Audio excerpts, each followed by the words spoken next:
Չեք կարծում, որ Արցախի կորստից հետո Արցախը մեր այդ փոքր հայրենիքը, որը ոչ միայն Հայաստանի անվտանգության համար կարևորագույն դարպաս էր եւ մեր անվտանգության երաշխավորն էր, այլ Արցախը ինքնին տարածաշրջանում խաղաղություն հաստատող կարևոր գործոն էր, այդ թվում Իրանի համար։ Արցախի կորուստը ոչ միայն հայ ժողովրդի համար էր ողբերգական, այլ նաև Պարսկաստանի ժողովրդի համար էր ճակատագրական։ 44-օրյա պատերազմի ժամանակ Պարսկաստանը երկու անգամ առնվազն հոկտեմբերի 14-ին եւ հոկտեմբերի 16-ին պատվիրակություններ ուղարկել Հայաստան, այնուհետև Արցախ եւ առաջարկություններ կատարել, կոնկրետ առաջարկություններ աջակցելու, զորակցելու կապակցությամբ, որ ցավալիորեն եւ դժբախտաբար մերժում էր ստացել։ Այդ որ ուղեղային կենտրոնից կամ կենտրոններից էր ուղղորդվում այս սցենարը, որի համաձայն պետք է Արցախը պատվեր։ Ջոդամասոնական օթյակներ, անգլոսաքսոնական օթյակը, Ամերիկայի Միացյալ Նահանգների կողմնավորչությամբ Քարորիա պատերազմի հետ կապված վերջին ընթացքում մի քանի խոսակցություններին հիմա կանդրադառնանք, բայց ամենաշատը այդ օրերին ասվում էր, ասենք, հայկական բանակի հետախուզական ծառայության մեղքով է, որ կարողացավ Ադրբեջանը գալ եւ միանգամից մխրճվել Թալիշի այդ հատվածով բան արագ գրոհի անցնել, որ մեր հետախուզությունը իր տեղում չի եղել եւ այլն եւ այլն։ Նման խոսակցություններին ինչպես կարձագանքել։ Պետք է ասեմ, որ դա սին խոսակցություններ է, մտածածին խոսակցություններ է։ Ողջույն սիրելի հայրենակիցներ, մենք հաղորդաշարն է եթերում եւ ես այսօր հյուրընկալել եմ Վարդան Ավետիսյանին, Արցախի ազգային հերոս, գեներալ-մայոր։ Շնորհակալ եմ, պարոն Ավետիսյան, հրավերս ընդունելու համար։ Պարոն Ավետիսյան, բարդ օրեր ենք ապրում, տարածաշրջանը պատերազմի բովի մեջ է, Իսրայելը հարձակում գործեց Իրանի վրա, ինչ որտեղ համարվում է, որ Իրան-Իսրայել այս տասնամյակներ շարունակվող այս պատերազմը այսօր բավական թեժ եւ վտանգավոր այսպես բնույթ է ստացել, ոմանք նույնիսկ կանխատեսում են, թե սա երրորդ համաշխարհային պատերազմի փուլերից մեկն է։ Ես կուզեմ մեր հարցազրույցը հետեւյալ դիտարկմամբ եւ հարցադրմամբ սկսել։ Չեք կարծում, որ Արցախի կորստից հետո Արցախը մեր այդ փոքր հայրենիքը, որը ոչ միայն Հայաստանի անվտանգության համար կարևորագույն դարպաս էր եւ մեր անվտանգության երաշխավորն էր, այլ Արցախը ինքնին տարածաշրջանում խաղաղություն հաստատող կարևոր գործոն էր, այդ թվում Իրանի համար։ Ինչու եմ սա շեշտում, որտեղ ուզում եմ վստահ եմ տեղյակ եք նաև եւ հետեւյալ լուրն եմ ուզում նաև հրապարակել, երեք իրանական տարբեր վերլուծաբաններ, լրատվամիջոցներ խոսում էին այն մասին, որ այն հատվածը, որը Ադրբեջանը վերցրել է Արցախից իր վերահսկողության տակ, հենց այդ հատվածից են դրոնները ուղղվել դեպի Իրան եւ հենց այդ հատվածում են բունկերներ ստեղծվել, այսինքն Իսրայելը այսպես լավ հիմնվել է հենց այդ հատվածում։ Հարցը ձևակերպեմ, չեք կարծում, որ մեր փոքր աշխարհ Արցախի կորստից հետո տարածաշրջանը այո պետք է հայտնվեր նման կրակի բոցերում պատերազմի, ինչի ականատեսն ենք այսօր, խնդրեմ։ Շնորհակալություն եմ հայտնում նաև ձեզ հրավերքի համար եւ թույլ տվեք ես էլ ողջունեմ մեզ լսողներին, մեզ ունկնդրողներին ու անմիջապես անդրադառնամ ձեր հարցին եւ պատասխանեմ։ Արցախի կորուստը հայ ժողովրդի համար ոչ թե ճակատագրական կորուստ էր, այլ ողբերգական կորուստ էր եւ սա ոչ միայն տարածաշրջանի համար դիպված այն ճակատագրական կորուստ էր, տարածաշրջանում հար նաեւ այն ահռելի վտանգավոր գոտին էր, անվտանգության գոտին, որ այդ անվտանգության գոտիով եւ Պարսկաստանն էր իրեն ապահով զգում, եւ Հայաստանն էր իրեն ապահով զգում, եւ ոչ տարածաշրջանի ենթակառուցվածքային ողջ ուղիները գտնում են անվտանգության գոտիների խորքերում, գոտիների մեջ։ Այդ առումով ռազմավարական, աշխարհաքաղաքական, տարածաշրջանային առումով, եթե վերցնում եք այդ կտրվածքով կշռադատում եք, անշուշտ Արցախի կորուստը ոչ միայն հայ ժողովրդի համար էր ողբերգական, այլ նաեւ Պարսկաստանի ժողովրդի համար էր ճակատագրական։ Եվ այդ գիտակցումը, որ 44-օրյա պատերազմի ժամանակ Պարսկաստանը երկու անգամ առնվազն հոկտեմբերի 14-ին եւ հոկտեմբերի 16-ին պատվիրակություններ ուղարկել Հայաստան, այնուհետև Արցախ եւ առաջարկություններ կատարել, կոնկրետ առաջարկություններ աջակցելու, զորակցելու կապակցությամբ, որը ցավալիորեն եւ դժբախտաբար մերժում էր ստացել։ Խոսքը վերաբերում է 44-օրյա պատերազմի Խոսքը անշուշտ վերաբերում է 44-օրյա պատերազմի թոհուբոհի օրերին եւ եթե հիշում եք, հոկտեմբերի 2020 թվականի հոկտեմբերի 14-ին Պարսկաստանի ժողով ազգային կառավարության որոշումով օրինագիծ էր մտցել, որ Պարսկաստանը այսուհետ իրավունք ունի իր արտադրած սպառազինությունը եւ զինամթերքը վաճառքի անելու եւ այդ օրինագիծը իրենց ազգային ժողովում պետք է վավերացվեր։ Եվ հոկտեմբերի 15-ին այդ օրինագիծը վավերացվելուց հետո հոկտեմբերի 16-ի մեկ օր հետո ուղիղ Պարսկաստանից արտաքին գործերի նախարարի առաջին տեղակալի պատվիրակություն է ժամանում Հայաստան, այնուհետև Հայաստանում ստանալով համապատասխան մերժում, ուղևորվում են Արցախ եւ հանդիպում են Արցախի հանրապետության նախագահի հետ, այնտեղ էլ դժբախտաբար մերժում ստանալով ձեռնունայն վերադառնում են Պարսկաստան։ Այդ առումով պետք է ասեմ, որ պարսիկները ոչ միայն Արցախի ճակատագրով են մտահոգված իրենց անվտանգության գոտին հաշվի առնելով, այլ նաև մտահոգված են իրենց հարավային եւ հյուսիսային դարպասների կապակցությամբ։ Այսինքն գիտակցում էին Արցախի կորստի վտանգը։ Անշուշտ գիտակցում են Արցախի կորստի վտանգը եւ բացի դրանից ամբողջ Զանգիլանի հատվածում թվով 36 գյուղեր տրամադրված էր կառավարության որոշումով Պարսկաստանին եւ Պարսկաստանը այնտեղ հիդրոկայան էր կառուցում, ջրամբար էր կառուցում։ Եվ բնականաբար արդեն ինֆրաստրուկտուրաներ ուներ գյուղատնտեսական կառուցված եւ արդեն մտնում էր տարածաշրջանի գյուղատնտեսական կառույցների ինֆրաստրուկտուրայի կառուցման մեջ, գործողությունների մեջ։ Այդ կտրվածքով այդ առումով Պարսկաստանը մտահոգ էր, որովհետև քաշ գիտակցում էր, որ Արցախի կորուստով ոչ միայն Արցախի տարածքում Թուրքիան է գոտևորվելու, պնդավորվելու եւ ոդնելու, այլ Ադրբեջանին զորակցող, Ադրբեջանին ուրեմն ամբողջովին զինող, սպառազանող Իսրայելը, Թուրքիան, Պակիստանը եւ այլ պրոքսի ուժեր, ովքեր աջակցում, քաջալերում եւ սպառազինում էին Ադրբեջանի Հանրապետությանը։ Եվ այդ երկրների օգնությամբ էլ Ադրբեջանը հաղթեց։ Ոչ միայն այդ երկրների օգնությամբ, ես կարող եմ հստակ արդեն ասել, որ Ադրբեջանի 44-օրյա պատերազմի ժամանակ լուրումունջ աջակցում էր Հայաստանի Հանրապետության ռազմավարական ստրատեգիական ընկերը Ռուսաստանը իր չեզոքության կարգավիճակով իսկ արդեն, բայց Ռուսաստանի պաշտպանության նախկին նախարար Շոյգուի բարձրաձայնմամբ նայ ելույթների ժամանակ մեկ անգամ հնչեցել է, որ Արցախի պատերազմը ռուսների եւ ադրբեջանների համար շատ բարդագույն պատերազմ էր, բայց հաջողված։ Իսկ այս վերջերս Ռուսաստանի քաղաքական գործիչ Ալեքսանդր Դուգինը բասնամակ էր ուղղել Ադրբեջանի նախագահին, որտեղ Ադրբեջանի նախագահին այպանում էր եւ նախատնում, որ Ադրբեջանի նախագահը չէր ժամանել հայրենական պատերազմի 80-րդ տարեդարձի խանդավառությանը, շքահանդեսին եւ նա երեսով էր տալիս Ադրբեջանի նախագահին, որ մենք օգնեցինք ձեզ եւ դուք հաջողություն արձանագրեցիք Արցախում եւ դա է ձեր պատասխանը մեզ։ Սա ինքնին ապացույց է, որ ռուսների մեր ռազմավարական ստրատեգիական գործընկերը իր չեզոքություն պահպանելու վարքագծով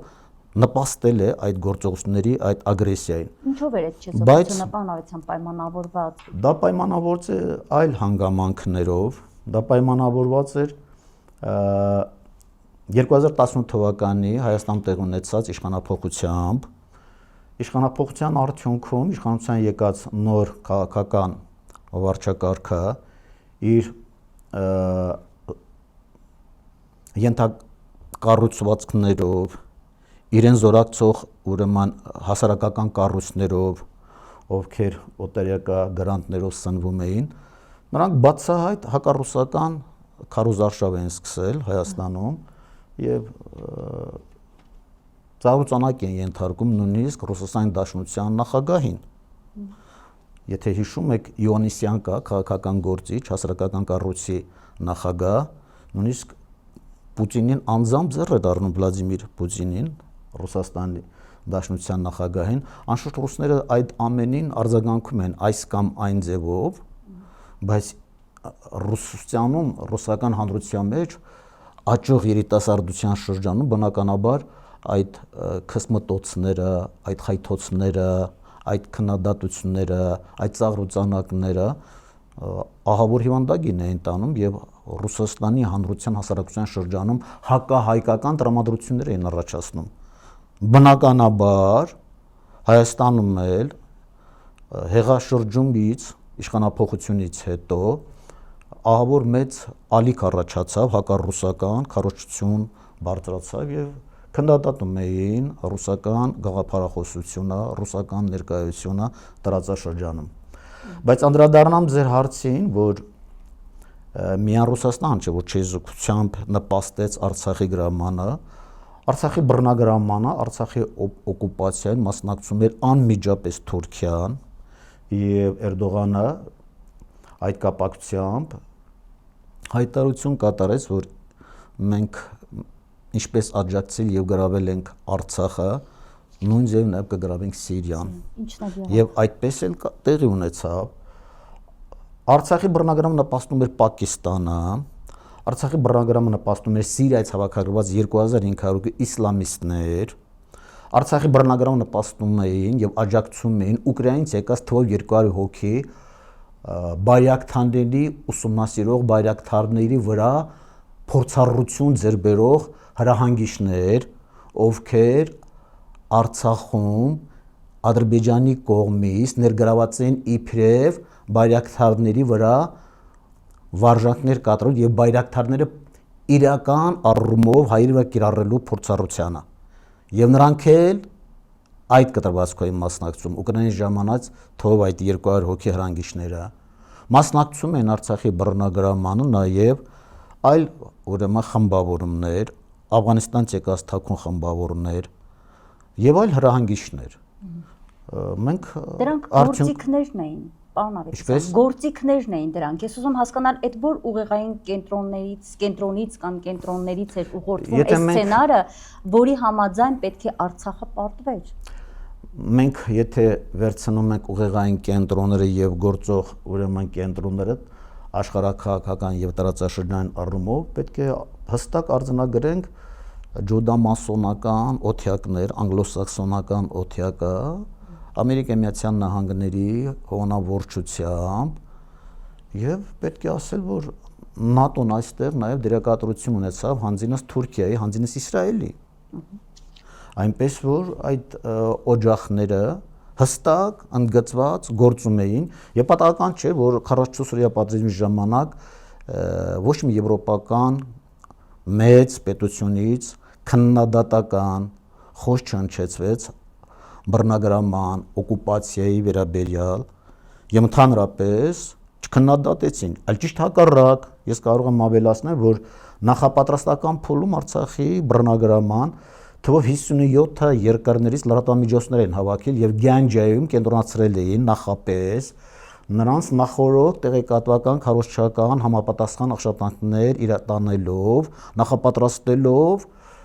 որպեսզի նրանք համապատասխան աշխատանքներ սկսեին ու կատարային գործողությունների ողջ փուլի ընթացքում։ Եվ այդպես էլ տեղի է ունեցել, այդպես էլ կատարվել է։ Եվ մենք դրականատեսն ենք եղել։ Իդեպ ասվում է նաև, որ Ֆրանսիան էլ զենքով է օգնել, ինչի մասին այսօր քիչ է խոսվում, բայց Ֆրանսիան Ադրբեջանին զենք է այդ ընթացքում մատակարարել։ Ոչ, Ֆրանսիան Ադրբեջանին այդ ժամանակ ընթացքում մատակարարել է սպուտնիկներով, որտեղ այդ ժամանակ ֆրանսիական սպուտնիկներն էին իսրայելական եւ թուրքական սպուտնիկները, որ ամբողջ օդատիեզերական իրենց զորքերին եւ ես կառավարումը եւ իրենց տեղեկատվությունը ուրեմն տիեզերքից նկարանում ու փոխանցում էին բայրակթարների ավտոմատ կառավարման համակարգերին, թեև բայրակթարի ավտոմատ կառավարման համակարգը ունի իր մայր ավտոմատ կառավարման համակարգը, որն իր դուստրերին ուղարկում է գործողություններ կատարելու։ Պետք է ասեմ, որ Ֆրանսիան այդ կտրվածքով է աջակցել, Ֆրանսիայից իրենք ուրեմն արենդով վերցրել են այդ սպուտնիկները եւ այս սպուտնիկները օգտագործում կիրառում եւ այսօր էլ առ այսօր շարունակում են Ֆրանսիայից վերցրած սպուտնիկները իրենք շահագործել եւ իրենց համապատասխան ուսումնասիրությունները կատարել ոչ միայն Հայաստանի տարածաշրջանում, այլ Պարսկաստանի, Վրաստանի, Աֆղանստանի, ողջ տարածաշրջանի։ Հետաքրքիր է։ Տեսեք, դուք շատ կարևոր շեշտադրում արեցիք ջհուդամասոնական, սիոնիստական ուժերի, ուժային կենտրոնների, երբ վերլուծում ենք, բնականաբար դա այն ուժային կենտրոնները կամ այն ուժերն են, որոնց ներկայությունը տարածաշրջանում չէր կարող բխել եւ չի բխում Ռուսաստանի շահերից։ Ինձ համար հետաքրքիր է եւ մնացել է առ այսօր այդ հարցը կախված, ինչպես ասում են օդում, ինչու Ռուսաստանը լռեց այդ լռությամբ կամ ինչպես դուք եք ասում, ավելի ճիշտ չեզոքությամբ նպաստեց Արցախի հանձնմանը, չէ՞ որ այդ հանձնումը պետք է որ հենց իր պետական շահերից չբխեր։ Եվ այսօր մենք դրանում գնալով համոզվում ենք, օրինակը բերեցիք նաև հայտնի նամակի, որ ուղղվել էր Ալիևին, հա, այսինքն այն հայկական տրամադրություն ունեցող եւ հակահայկական լոբինգ իրականացնող ռուսական որոշ վերլուծաբաններ այսօր այսպես մեկ էլ սկսում են զարմանալ, որ Ադրբեջանը նաև հակառուսական որոշ այսպես խաղեր է անում։ Այսինքն պետք է որ գոնե մինչև վերջ Արցախում նաև մնալը բխեր հենց ռուսական շահերից։ Ես դա ուզում եմ հասկանալ եւ ինչ կարծիք եք դուք։ Ինչու հեռացավ այնուհանդերձ Ռուսաստանը Արցախից, ի վերջո Արցախից հեռանալը կարող է նաև հանգեցնել ընդհանրապես տարածաշրջանային հեռանալուն, չէ՞, ինչի նպատակն ունի ՔՊ-ական այս իշխանությունը։ Ասեմ հետեւյալը, որ նախ Ռուսաստանը միջև Արցախի բռնագրամ ադրբեջանցիների կողմից լավրի պլան էր ներկայացրել գործող իշխանությանը 2019 թվականին, չէ՞։ Ոչ միայն 2019 թվականին լավրի պլանը ներկայացրել դեռևս Սերժ Սարգսյանի կառավարության ժամանակաշրջանում մերժում ստացել, այնուհետև նոր ձևավորված իշխանության ժամանակաշրջանում նույն Լավրովի պլանը ներկայացվել էր եւ ըստ այդ Լավրովի պլանի 5 շրջաններ պետք է հանձնվեր Ադրբեջանին, երկու շրջան Քելբեջար Լաչինը պահվում էր ժամանակավորապես Արցախին ժամանակավոր կարգավիճակ տալու տրամաբանությամբ։ Եվ հարցն նրանում է, որ մենք ականատեսը եղանք, որ Լավրովի պլանը նաև հոդս ցնդվեց նոր եկած իշխանությունների օրոք եւ իրենց երկարելուց մարտավարությամբ այդ առումով ռուսները ջանքերը, ռուսների բոլոր ձգտումները իրենց քաղաքականությունը տարածաշրջանում ներդնելու եւ այս պլանները կյանքի կոչելու առումով ռուսներին ինչ որտեղ հետքայլ ուրեմն մղեցին, հետքայլ անդրթեցին կատարելու եւ բնականաբար ռուսների կատարած ջանքերը անշուշտ անպտուղ դարձան եւ արդյունքում ունեցանք այն, որ տարածաշրջանում գործող թուրքական պրոքսի ուժերը, իսրայելական պրոքսի ուժերը, անգլիական հետախուզությունը, ամերիկյան հետախուզությունը եւ ամերիկան գործակալները արդյունքում կարողացան Ռուսաստանի դուրս մղել տարածաշրջանից եւ Ռուսաստանին ուրեմն դուրս մղելով հանդերձ իրենք դառնալ գործող իշխանության համար թեւութիկունք։ Եվ արդյունքում մենք երբ սկսեցինք ամենի զորական կետից մարտավարություն բանեցնելը դիվանագիտական առումով ու երբ վարչապետը ժամանեց Արցախ եւ Արցախում հանրահավաքի ժամանակ հռչակեց, որ Արցախը Հայաստանը եւ վերջ, դրանով սկիզբ բրվեց մի նոր գաղափարախոսության, մի նոր ուրեմն գործողությունների ընթացքի, որ արդեն ամեն ինչ սկսվում է ըստ իրենց նախագծած պլանի Ադրբեջանի, Թուրքիայի, Իսրայելի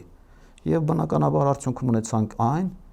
ինչ որ ունեցանք սեպտեմբերի 26-ից 27-ից սկսած։ Այսպիսով, եթե հստակեցնենք եւ ամբողջացնենք, գործ ունենք 2020 թվականին, այսինքն Արցախի դեմ իրականացված պատերազմը պայմանավորված սցենարով պատերազմ էր, որտեղ պիտի պարտվեր Արցախը եւ պիտի հանձնվեր Արցախը եւ դրանում իր բավական մեծ լուման եւ դերը ունեցել է Հայաստանի Հանրապետության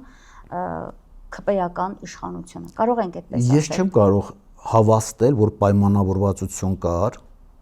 Ես կարող եմ միայն փաստել, արձանագրել, որ այն գործողությունները ինչ որ տեղի ունեցան այդ օրերին, դիվանագիտական, ուրեմն ոչ ճիշտ գործողությունները, աշխարհակական, ուրեմն վերլուծական կենտրոնի գործունեությունը, Արցախի ռազմաքաղաքական իշխանության պահվածքը, այդ ամենը տարան այդ ուրեմն օկուպացիային, տարան այդ բախմանը։ Ես գտնում եմ եւ կարծում եմ, որ մենք պետք է արդեն այս ամենից հետո իմաստնություն ունենայինք եւ խելամտորեն ընդունեինք փոխզիջման տարբերակը, որ առաջարկել էր մեզ Ռուսաստանը։ Եվ արդյունքում մենք ունենենք այն, որ այսօր Արցախ կլներ Հայաստանի հավատարիմ դաշնակից թեկուզ ինքնուրույն իրավունքի կարգավիճակով առկապետություն։ Այսինքն հայկական Արցախ կլներ հայկական Արցախ, հայկական ազգաբնակչությամբ, բայց մենք չունեցանք այդ իմաստնությունը, որովհետև գործող իշխանություններին ինձ թվում է թե չթույլատրեցին, որպեսզի Լավրովի պլանը կյանքի կոչվի։ Այն մարդիկ, ովքեր բերեցին, այսինքն այն կենտրոնները, որոնք բերել են Փաշինյանին, նրանք չեն թույլատրել։ Ես կարծում եմ ոչ թե միայն այդ մարդիկ, այլ նաև տեղում այն քաղաքական գործիչները, ովքեր հիմնականում իրենք էին իրականացնում քաղաքականությունը եւ ովքեր իմաստություն չունեցան, հեռատեսություն չունեցան ճշմարիտ ճանապարհ ընտրելու։ Մեղմ չեք ասում հեռատեսություն չունեցան, որովհետև բոլոր փաստերը վկայում են այն մասին, որ մենք գործ ունենք ոչ թե ասենք նաև այդպես է, նաև տգետներ են, նաև անհրաժեշտ կրթություն չունեն եւ այլն, բայց այստեղ մենք իրականում գործ ունենք ոչ այնքան չիմացության հետ, որքան հստակ պլանավորված սցենարի։ Ինչու մերժեցին օրինակ, ասացեք հետո կասեմ։ Ես կարծում եմ, որ այստեղ անմեղսունակությունը, չիմացությունը կարևոր դերակատարություն է ունեցել եւ այն պայմանավորվածությունը եւ այն համաձայնությունը, լուր համաձայնությունը, որ կատարվեց 20 թվականի սեպտեմբերի 26-ին, դա ինչ որտեղ մեզ դրդում է մտածելու, մտահոգվելու, որ անշուշտ որոշակի սպասումներ եղել են եւ այդ սպասումները արդարացվել են, որովհետեւ պաշտպանության նախարարության համակարգում այդ օրերին ամբողջ ազնագազմը գտնվում էր մարտական պատրաստության լրիվ կարգավիճակում, բարձրացված կարգավիճակում եւ մենք գիտենք, որ ուր որ է ինչ որ գործողություններ է սկսվելու ու սպասում էին դրան։ Այնպես չէ, որ մենք իրազեկ չէինք եւ այնպես չէ, որ իշխանությունները տեղյակ չէին։ Քանիցս ասվել է, որ Նիկոլ Փաշինյանին անվտանգության խորհրդի նիստերում մեր բարձրաստիճան ղեկավարները ռազմական տեղեկացրել են, որ Ադրբեջանը պատրաստվում է մեծ պատերազմի։ Ոչ միայն ռազմական գերատեսչության ղեկավարներն են ազգային անվտանգության խորհրդի նիստում այդ ամենին բարձրացնել, այդ ամեն հնչեղություն տվել։ Ամբողջ հանրային հասարակական ուրեմն մեր վերլուծությունները, քաղաքական վերլուծությունները, մեկնաբանությունները այդ ամենի մասին օր ու գիշեր թմբկահարում են, այդ ամենի մասին օր ու գիշեր հայտնում են, որ Ադրբեջանը պատրաստվում է հարձակվելու եւ հարձակվելու է։ Նույնիսկ օրերի մասին էին հիշատակում պարզ ու հստակ։ Այնպես որ իշխանությունները քաջատեղյակ էին, բայց չէին սպասում, ինչպես որ քարորիա պատերազմի ժամանակ եւ Հայաստանի եւ Արցախի ռազմաքաղաքական իշխանությունները սպասում էին, բայց լուրջ չէին ընդունում, ինչպես Բակո Սահակյանն էր յուր ժամանակին իր ինտերվյու ժամանակ դա հնչեցրել։ Հիմա կխոսենք նաև քարորիայի մասին, հետաքրքիր է, որտեղ այդտեղ էլ որոշակի բաներ առ այսօր այսպես մութ են մնում, բայց 44 օրյայի այսպես պատերազմի պատկերը ընդհանուր ամփոփելուց հետո միայն, հա, պարոն Ավետիսյան, օրինակ զինվորականներ կան, որոնք ասում են այն պահի, երբ Նիկոլ Փաշինյանը այստեղ խորհրդարանում հայտարարում էր, ինչ էլ լինի, մենք մեզ պարտված չենք համարելու, արդեն ինքը գնում էր պարտության։ Այսինքն ես ուզում նաև հասկանալ պատերազմ էր, բայց ոնց է հայտարարվում զինվորականների կողմից թիվ 1, չէ՞։ Համար 1։ Այսինքն մեր բանակը բերվել էր այդ համար 1-ին եւ ի վերջո մենք մեր բանակը պարտվեց, այդ հարցը հաճախ է հնչում եւ տարբեր պատասխաններ են լղոզված գալիս։ Մեր բանակը պարտվեց 44-ին, հայ ժողովուրդը պարտվեց Արցախի ու Հայաստանի, թե պարտվեց եւ պարտության տարավ այս իշխանությունը եւ մենք ուղղակի պարտվեցինք նորից եմ կրկնում պլանավորված պատերազմում։ Բանակը պարտվեց թե չէ, այս հարցի պատասխանը ուզում եմ ձեզանից ստանալ, պարոն գեներալ։ Մենք պետք է իրատես լինենք, բանակը այո պարտվել է եւ մենք պարտությունը ընդունել ենք եւ մեր բանակի պարտությունը հստակ արձանագրված է, որտեղ 44 օրյա պատերազմի ժամանակ մենք եւ կենթանի ուժի մեծ կորուստներ ենք տվել եւ ռազմական տեխնիկայի սպառազինության մեծ կորուստներ ենք տվել եւ տարածքների կորուստներ ենք տվել։ Դա պետք է արձանագրել իբրև փաստ։ Բայց իբրև բանակի պարտություն դե բանակի ղեկավարության։ Չէ, գիտեք ինչ, եկեք փիլիսոփայությամբ չզբաղվենք, ճշմարտությունը իրականությունը այնպես ինչպեսին է որ կա, այդպես էլ արձանագրեք։ Ամբողջ ճշմարտությունը եղելությունը նրանում է, որ բանակի ազնագազմը, ողջ հրամանատարական ազնագազմը 44 օրյա պատերազմի ժամանակ լծված էր մարտական գործողությունների վարման տարմանը, բայց մենք չկարողացանք իրականության մեջ հաղթանակի հասնել, որովհետև նախ չունենք ռազմավարական ստրատեգիական դաշնակից ընկերներ, զորակցող մեզ ուժեր, աջակցող, անշուշտ միայնակ էինք եւ բացի դրանից եթե մենք վերցնում ենք 44 օրյա պատերազմի պարտության հիմնական պատճառներն ենք բարձրացնում, այս հիմնական պատճառները բազմաթիվ, բազմաշերտ են, ես կարող եմ մի քանի կոնկրետ հիմնական պատճառների անդրադառնալ, առաջին հիմնական պատճառներից մեկը նա է, ըստ իս, որ մենք բանակի ազգային գաղափարախոսության մեջ եւ Հայաստանի Հանրապետությունում մեր հավատքի հենասյուներին, հավատքի ուրեմն հանգանականությանը տեղ չենք տալիս եւ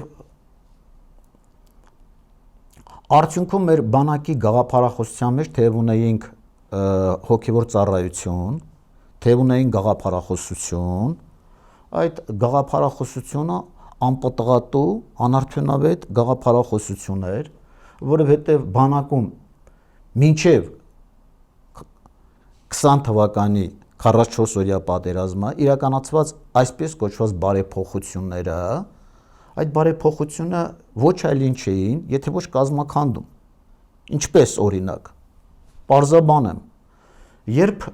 2008 թվականին սկսեցին բարեփոխումներ իրականացնել հայկական բանակում ներդրեցին հատուկ քաղաքացիական ծառայություն։ Հատուկ քաղաքացիական ծառայությամբ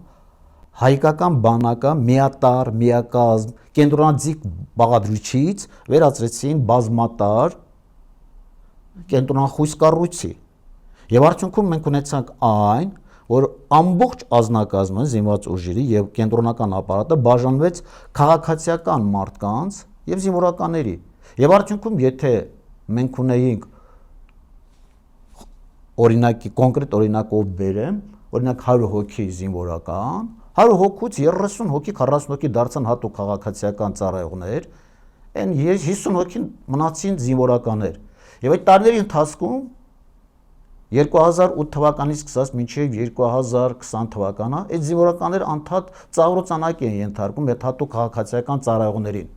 որտեղ նախկինում նրանք զինվորականներ էին, եւ այդ զինվորականներ, որ դարձել են արդեն հատուկ քաղաքացիական ծառայողներ, նրանք նույնիսկ հագուստելու իրավունք չունեին, եւ նրանք այդ մարդիկ իրենց կաշկանդված էին զգում եւ լիազորազրկված էին զգում։ Եվ քարոյա պատերազմի ժամանակ լակմուս թղթի նման կարմրեց այդ բարեփոխումները, ապացուցելով, որ չի կարելի հայկական բանակը, որ մեր թշնամի նույն բանակը ունի եւ ավելի շատ են ՆԱՏՕ-ին հավակնում ու ՆԱՏՕ-ին սիրաշահում, սիրախաղերը կատարում ՆԱՏՕ-ի, բայց երբեք չգնաց հատուկ քաղաքացիական ծառայության ներդրման գաղափարաբանությանը։ Իսկ հայոց բանակը գնաց հայկական ուրեմն այսպես կոչված հատուկ քաղաքացիական ծառայության կառուցվածքային ներդրմանը եւ նոր ինստիտուտներ ներդրեցին։ Եվ արդյունքում ես ինքս ականատեսն եմ եղել, որ մարդիկ կռվում են ռազմաճակատում, իսկ մի շատ ընդգծված ազնագազմ իրենց ղեկավարն իրենց կաբինետներում ստա սուրճ էին խմում եւ հետեւում են թե տղաները ինչպես են այնտեղ կռվում։ Պարոն Ավետիսյան, կներեք, դա տեղի ունեցավ այն պահին, երբ այսպես կոչված այդ արևմտյան Այո, երբ փորձում էին հայկական բանակը իբրև թե եվրոպական մոդելով դարձնել, հիշում եք։ Ժողովրդավարական վերահսկողության սուտ ու սինկեղծ վերահսկողության ինստիտուտներ են ներդնում բանակում։ Եվ ինչ որ ՀԿ-ներ գրանտներով սկսեցին Եվ ոչ միայն ՀԿ-ները, կառավարության առընթեր մարմիններ գոյություն ունեն, որոնք վերահսկում էին բանակում այսպես կոչված ժողովրդական ինստիտուտների գործունեությունը, դերակատարությունը։ Իսկ բանակում ինչը Իոնիսյան, այդ տեսակը ներքափանցեցին եւ հատուկ քաղաքացիական ծառայության ինստիտուտներն էր, ովքեր գալիս են եւ պարբերաբար ստուգում էին, թե բարեփոխումները ինչ շրջափուլում են գտնվում, ինչպես են կատարում, ինչ ընթացքով են ընթանում։ Եվ երկու անգամ քանդման process-ը սկսվեց, կարող ենք ասել այդպես, հենց այդ շրջանից փորից։ Միանշանակ ես երկու անգամ պաշտպանության նախարարի հանձնարարականով անց եմ կարծես սոցիալական հարցում։ Եվ երբ ես հարցաշարի կազմել եմ հատուկ քաղաքացիական ծառայությունների վերաբերյալ նոր բարեփոխումների արդյունավետության մասին, պետք է ասեմ, որ ես հիասթափեցրել եմ պաշտպանության նախարարին, որտեղ երկու անգամ հարցաշարի արդյունքում 1000 հոգու շրջապատում անցկացված բարեփոխումների հասման արդյունքում 75-80%-ը բացական դիրքորոշում են հայտնել։ Այդ բարեփոխում կոչվածներին։ Դե ժողովուրդը հասկացել է, որ դա քանդում է իր ամենակարևոր Ոչ միայն ժողովուրդը հասկացել, մենք մեր կաշվի վրա ենք զգացել։ Ես ինքս իմ կաշվի վրա եմ զգացել։ Ես գործող գեներալ եմ եղել, ինձ վերցրել դարձան հատուկ քաղաքացիական ծառայող։ Եվ գիտես ինչ, ինձ անընդհատ կողքից կսմթում էին, ինձ վրա քմծիծաղում էին, եւ ինձ նման շատ ու շատերին։ Իսկ շտաբի պետը ամեն կոլեգիայի ժամանակ քմծիծաղ էր տալիս մեզ վրա եւ վերևից մեզ քմծիծաղով էր նայում։ Ո՞վ է եղել այդ տասկում շտաբի պետը։ Խաչատուրովը։ Հա։ Եվ գիտես ինչքան մենք հիվանդագին ենք տանում։ Երբ կռիվը սկսեց քարորիա պատերազմի ժամանակ, ասենք ես առաքելություն էի կատարում, բայց որոշ վարչության պետեր, բաժնի պետեր իրենց կաբինետներում նստած ասում են դե լավ տղեր գնացեք կռվեք։ Տեսնեք ինչ եք անում։ Սրան են վերածել։ Այ քեզ բան։ Սա է ճշմարտությունը։ Բան բացահայտեցիք, որ սա է ճշմարտությունը, եւ սա մեր պարտության գլխավոր պատճառներից մեկն է, որ մի վաշտը, մի կառույցը, երբ բոլոր զինվորականներ են, մեկ գաղափարաբանությամբ, մեկ հոգեկերտվածքով, մեկ սկզբունքայնությամբ, մեկ ուրեմն ճակատով, այդ կառույցը վերցնում ես եւ ուղիղ կիսում ես, մի կեսը դարձնում ես հատուկ քաղաքացիական ծառայողներ, մյուս կեսը մնում են զինվորականներ, եւ կռիվ է սկսում, այն քաղաքացիական ծառայողն ասում դե գնացեք կռվեք։ Եվ 2016-ին մենք ունեցանք ապրիլյան կամ քարորիա պատերազմ, հա, սա ինչ կարծիքի եք։ Շնորհին եկավ շոշափելու տրամա, տեսնելու թե հայկական բանակում ինչ իրավիճակ է։ Իմ տպավորությունն այնպեսին է, որ դուրսը արտաքին ուժերը արդեն աշխատել են, որպեսզի ներսից կազմաքանդվի մեր կարևորագույն ձեռքբերումը հայկական բանակը, որը միշտ ասում ենք, չէ, տարածաշրջանում անվտանգության երաշխավորն է։ Ճիշտ էինք ասում, թե կներեք, բայց գլուխ էին գովում։ Իրականում այդպես չի եղել հայկական բանակը, եղել է այո, եւ հիմա փաստորեն ծրագիր է եղել նախ եւ առաջ քանդել հենց այդ երաշխավորին, ոչնչացնել, որից հետո արդեն ամեն ինչ շատ հեշտ կլինի, ինչն էլ տեսանք եղավ Արցախի պարագայում եւ շարունակում է Հայաստանի կազմաքանդման գործընթացը։ Հիմա 44 օրյա կներեք քարորիա պատերազմի մասին ինչ կասեք։ Նպատակը ո՞րն էր Ադրբեջանի, եկավ շոշափելու, թե եկավ կիսատ թողեց չկարողացավ, որովհետև ուժեղ էինք կիսատ մնաց իր ծրագիրը։ Ինչ կատարվեց ապրիլյան պատերազմում 2016-ին։ Մենք 44 օրյա պատերազմի հիմնական պատճառն լրիվ չբացահայտեցինք, այո։ Լավ, ուզում եք եկեք շարունակենք։ Դուք եթե ուզում եք անդրադառնամ քարորիային, խնդրեմ անդրադառնամ քարորիային։ Միջանկյալ, հա, որովհետև հետաքրքիր կարևոր է։ Միջանկյալ կարող եմ ասել, Քարորիա պատերազմի երբ ամբողջ էությունը ուսումնասիրում ես, քարորիա պատերազմի ուրեմն նախապատմությունը, նրա դրդապատճառները եւ նրա ուրեմն գործողությունների պատճառահետեւական կապերը, երբ դնում ես Բաղդադում ես եւ ուսումնասիրում ես, բարձր հստակական հայտ է դառնում, որ Ադրբեջանի ուրեմն ուսումնասիրությունները, Ադրբեջանի հասած ուրեմն տեղեկատվական ամբողջ պոտենցիալը, Ադրբեջանին այստեղից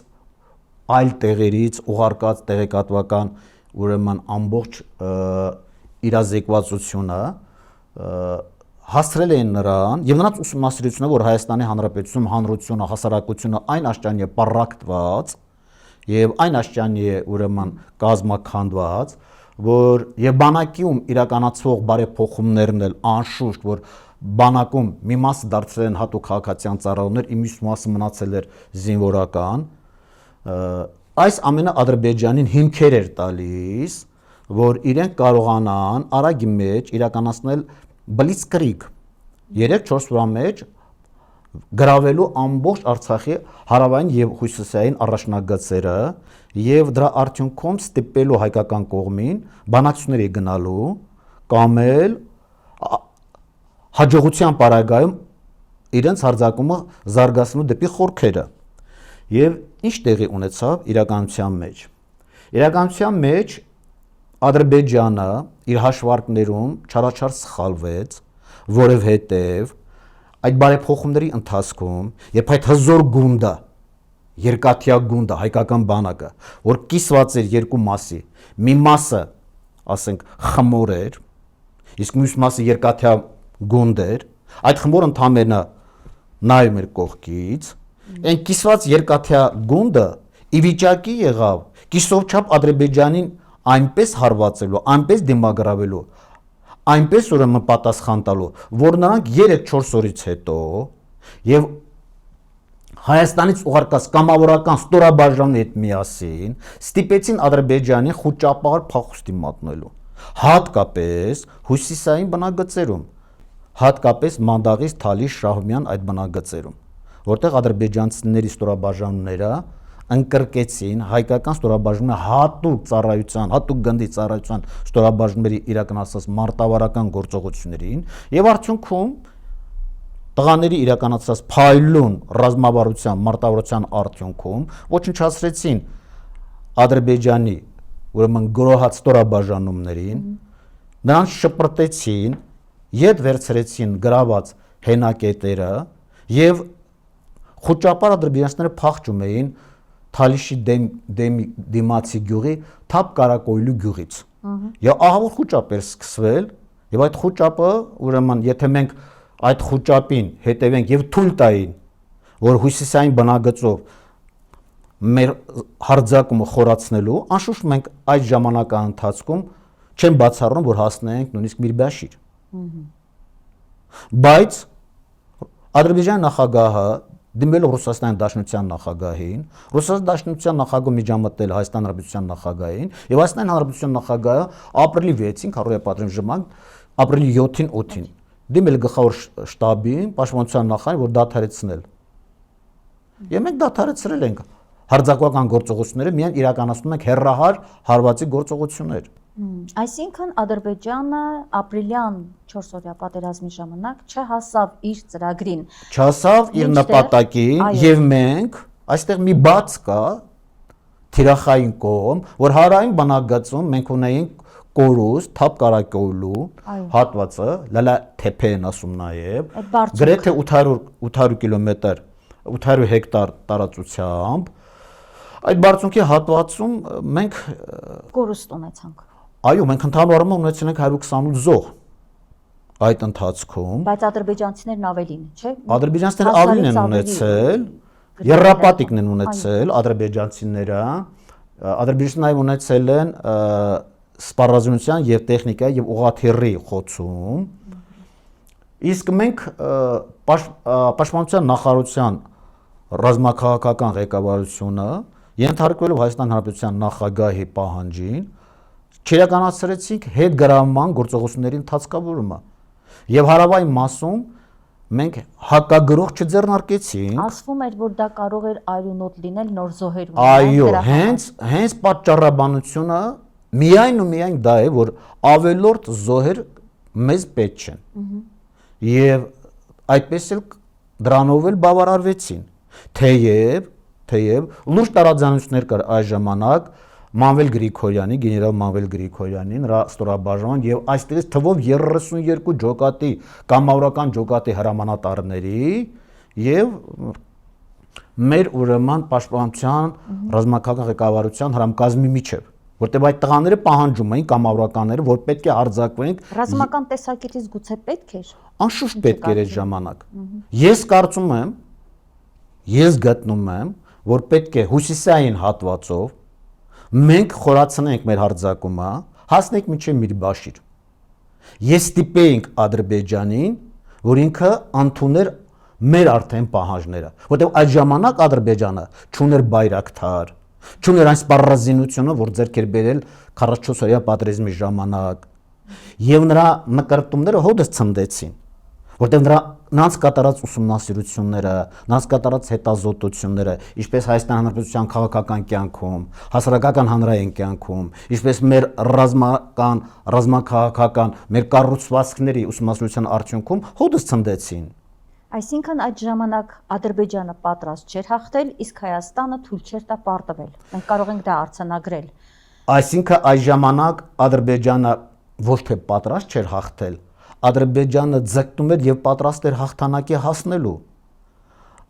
Պարզապես Ադրբեջանին զորակցող ուժերը, ինչպիսին որ կային 44-օրյա պատերազմի ժամանակ,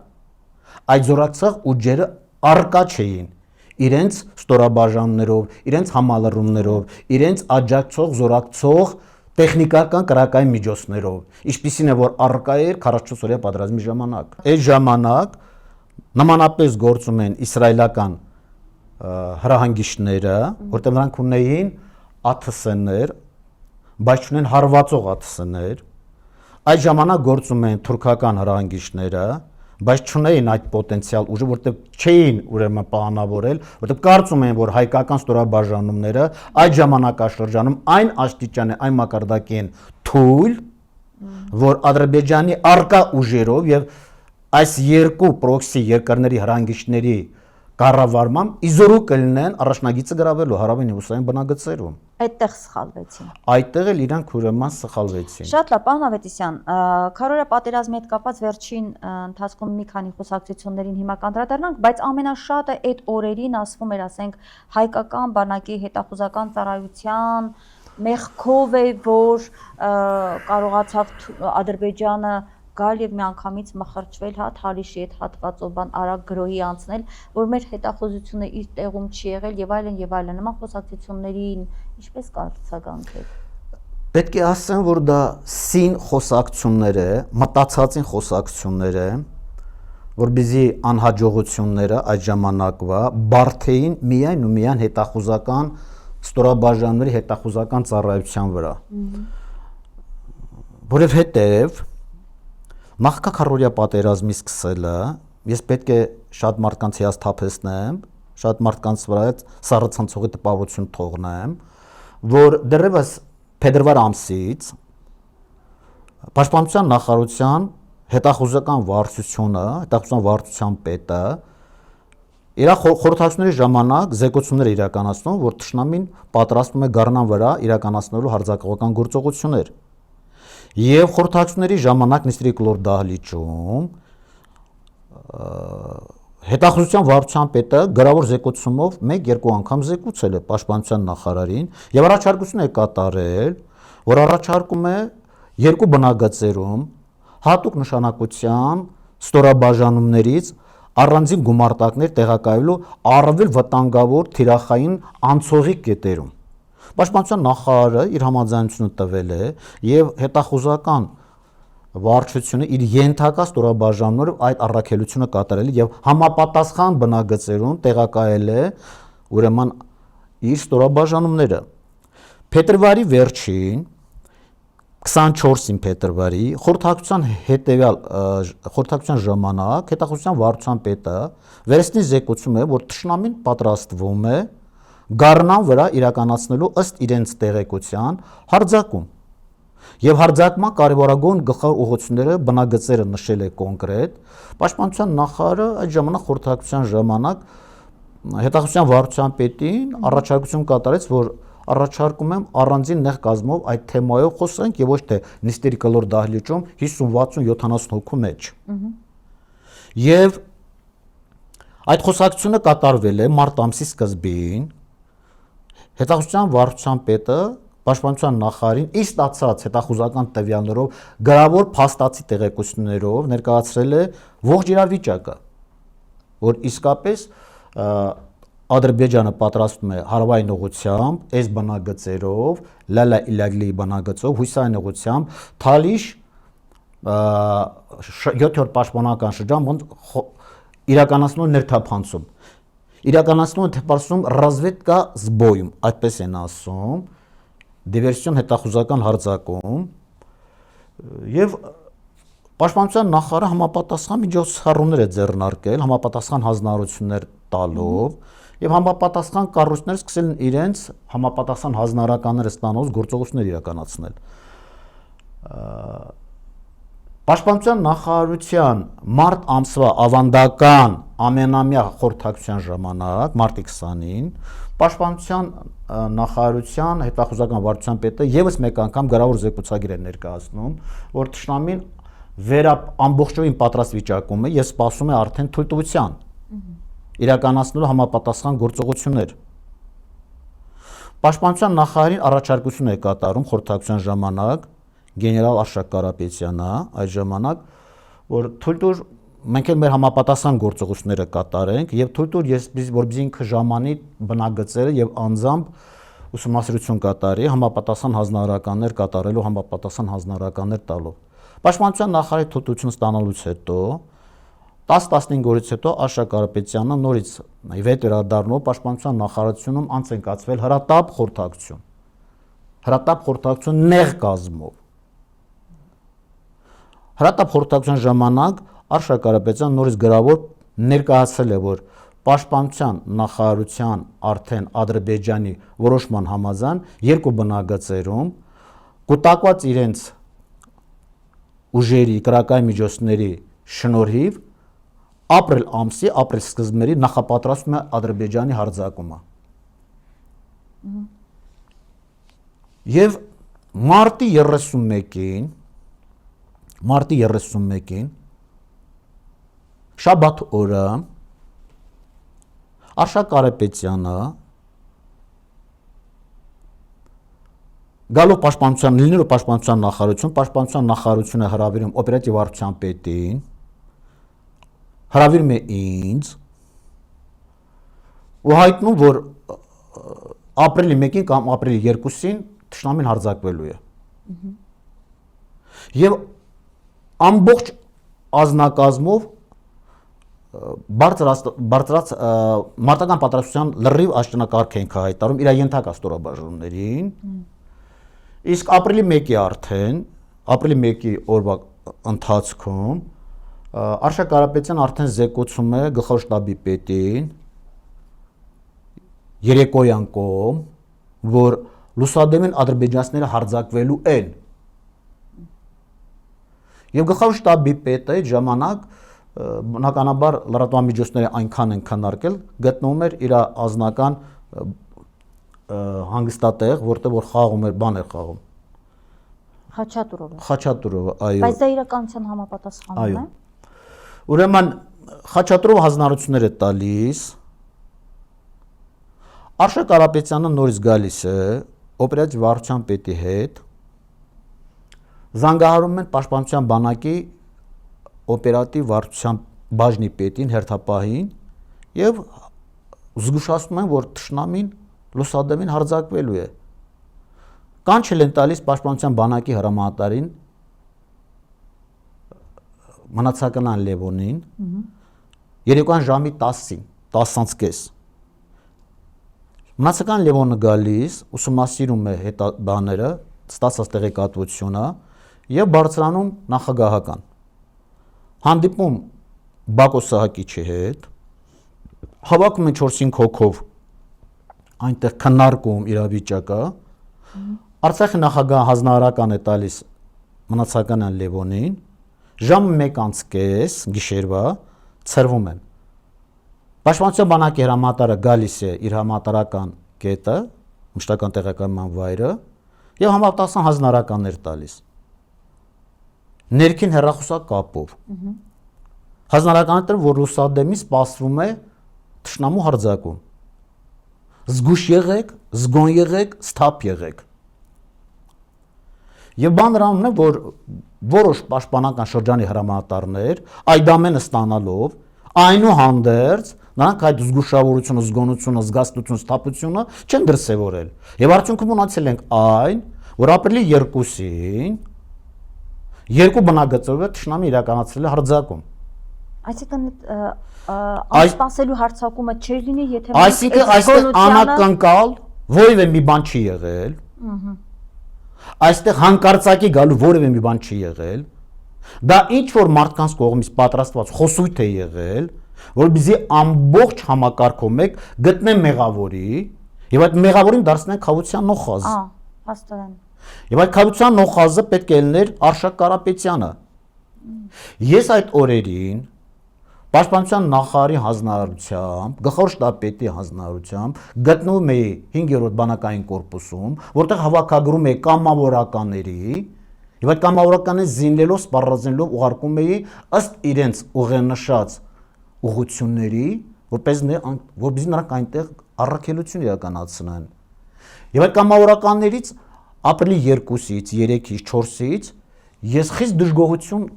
իմացա, լսեցի, որ այդ որտեղ ա եղել մեր հետախուզությունը, որ այսպիսի անակնկալ ձևով, անակնկալ կերպով թշնամին հարձակվել է եւ մենք տեղյակ չենք եղել։ Ես ինչքան էլ այդ մարդկանց բացատրում եմ, որ այստեղ անակնկալություն չկա։ Այս ամենը տեղի է ունեցել։ Այդ ամենին իրազեկ է եղել Պաշտպանության նախարարը, գլխավոր շտաբի պետը, բազմաթիվ այդ խորհրդակցության հավաքված գեներալներ, սպաներ եւ այլ։ Ավելին, պետք է ասեմ, որ հետախուզության վարչության պետը նույնիսկ ձայնագրություններ է ձայնագրել եւ կրիչներով փոխանցել գլխավոր շտաբի պետին ու Պաշտպանության նախարարին։ Եվ այդ ամենը կար։ Երբ ես ապրիլի 4-ին, քարորիա պատրան ժամանակ հանդիպում եմ գեներալ Կարապետյանին եւ իմ մտահոգությունն եմ հայտնում, որ Արշակ Հենզելի այս ամբողջ մեղքը փորձում են բարթեն քո վրա եւ քեզ դարձնեն խաղության նոխազ, դու պետք է համապատասխան քայլեր ձեռնարկես։ Եվ Արշակ Կարապետյանը հանդիպում է գլխավոր շտաբի պետին, Պաշտպանության նախարարին, որ դուք պետք է հայտարարություն տարածեք։ Եթե դուք չհայտարարեք, որ դուք տեղյակ եք, որ ես բազմիցս անգամ ձեզ զգուշացրել եմ բանավոր, գրավոր, ապացույցներով, ես համապատասխան քայլեր եմ կատարելու։ Եվ Արշակ Կարապետյանը պատրաստ է եղել իր ստորաբաժանումներով դուրս գալու նստացույցի։ Նույնիսկ։ Այո։ Երբ Արշակ Կարապետյանը այդ ամենը հայտարարել է եւ վկայությունների, ապացույցների մի տրցակ է փոխանցել ինձ, ես այդ տրցակը փոխանցել եմ Բաղրամյան 26։ Եվ Բաղրամյան 26-ում ապրիլի 4-ին, ապրիլի 5-ին այդ ամեն տրցակո ապացույցները առկա էր։ Եվ բանը հասավ նրան, որ պահի լրջությունը ընկալելով շտաբի պետը եւ Պաշտպանության նախարարը համաձայնություն են գալիս Հայաստան Հանրապետության նախագահի հետ, ընդունում իրողությունը, ընդունում ճշմարտությունը եւ որոշում, որ ճիշտ տարբերակը այն կլինի, որ սկզբից հայտարարություն կատարի Արցախի Հանրապետության նախագահը, որ իրանք իրազեկ էին, տեղյակ էին, բայց համապատասխան միջոցառումներ չէին կատարել, որից հետո Պաշտպանության նախարարը այդ հայտարարությունը կատարել եւ այդպես էլ տեղի ունեցել ապրիլի 9-ին Արցախի Հանրապետության նախագահը հայտարարություն է կատարում, որ մենք տեղյակ էինք, բայց այնքան էլ լուրջ չէինք դա ընդունել եւ արդյունքում ունեցել ենք այն, ինչ ունեցել ենք, իսկ ապրիլի 11-ին Պաշտպանության նախկին նախարար Սենան Օհանյանը ինքն է նույն ֆորմատով հայտարարություն կատարել, որ իրենք էլ տեղյակ էին։ Դա այսինքն հետախուզական ծառայությունը հստակ գործել է։ Հետախուզական ծառայությունը ոչ միայն հստակ գործել է, հետախուզական ծառայությունը հատուկ նշանակության գնդի ստորաբաժանումներով ջախջախել է հույսային բնագծում թշնամուն, ետ շպրտել ելման բնագծերը